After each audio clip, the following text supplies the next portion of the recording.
The president has said that he just reiterated that he hoped that the violence in Israel would soon stop, but it has not done so. In fact, it seems to be escalating and getting worse.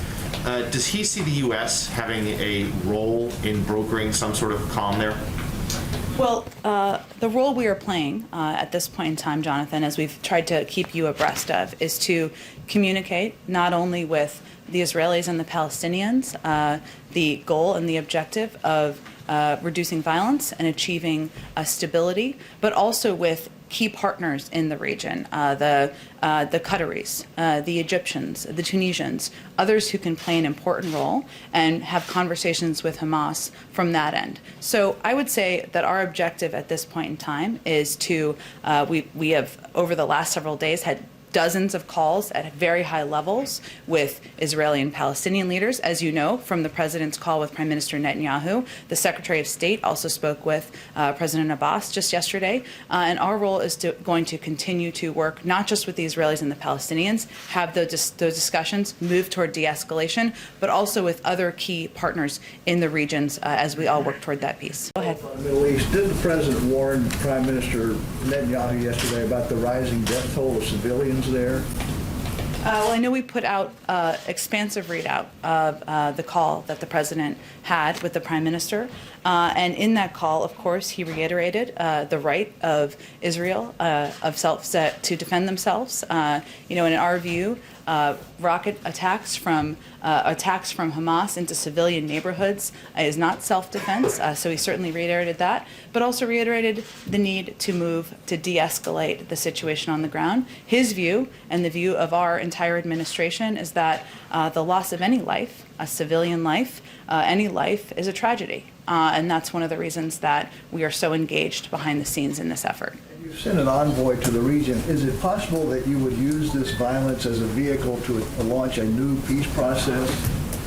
Well, Steve, I will say that we have been having strategic discussions, dialogue, I should say, with the Israelis since the very beginning, since almost the first week of the administration.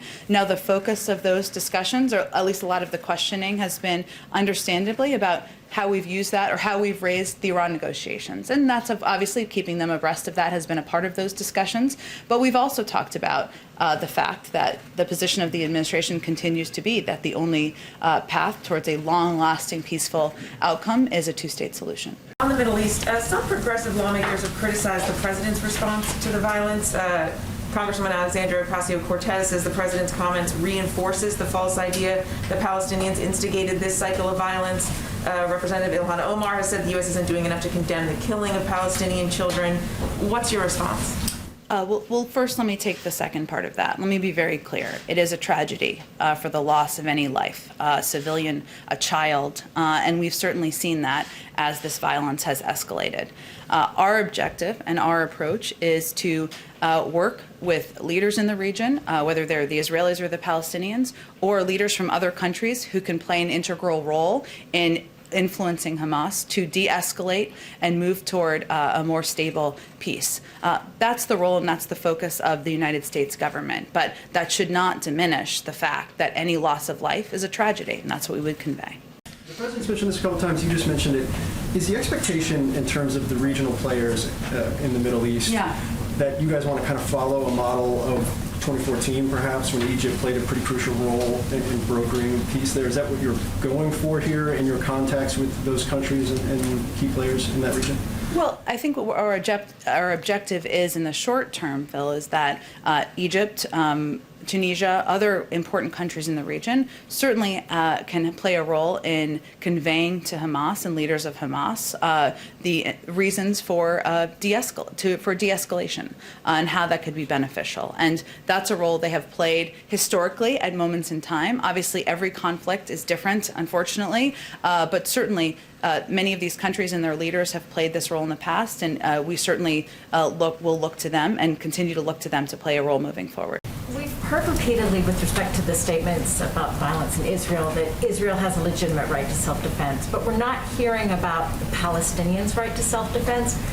Why is that? And does the president believe that Palestinians have a right to self-defense?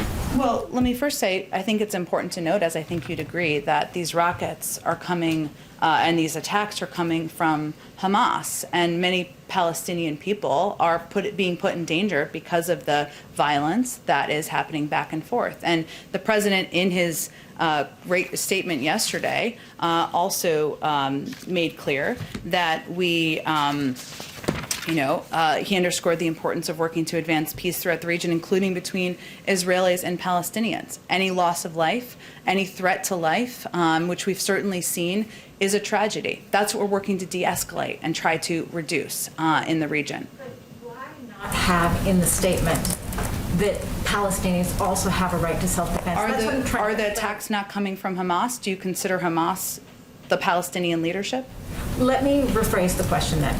You've repeatedly in the statements condemned the rocket attacks. Mm-hmm. Does the White House, does the Biden administration also condemn the evictions of Palestinians from their homes in occupied We have Jerusalem? spoken to that in our readouts, and certainly our national security advisor has raised, and we have raised at many levels, the importance of addressing the building in these communities, and the fact that in order to move forward and move toward de-escalation, that's an important issue to address. So that has come up. I think we've got to move on and let you wrap. Go ahead. Why, when Secretary Blinken called both Mahmoud Abbas and also Benjamin Netanyahu, why didn't the president do the same by only speaking to the Israeli prime minister? Are you concerned that this shows sort of a one-sided viewpoint from this administration? Well, I would say that the Secretary of State is an incredibly high-ranking member of the administration, fourth in line for the presidency, if I'm getting that correct. He's very close to President Biden, and certainly that sends a clear message about the importance of communicating with all parties in the region. And we have also had dozens of calls with a range of leaders in the region, as I've conveyed. You've been talking to the Egyptians. Have you sent any sort of message to Hamas through the Egyptians? Well, I think, Steve, the reason we're, of course, talking in part to the Egyptians and others in the region is that they have significant influence over Hamas. And unfortunately, as we saw earlier this week, assurances from Hamas that they were prepared to stand down proved false as they later launched a rocket barrage. But they are important communicators with Hamas. They can play an important role here, and that's why we're communicating with them, as well as the Israelis and the Palestinians.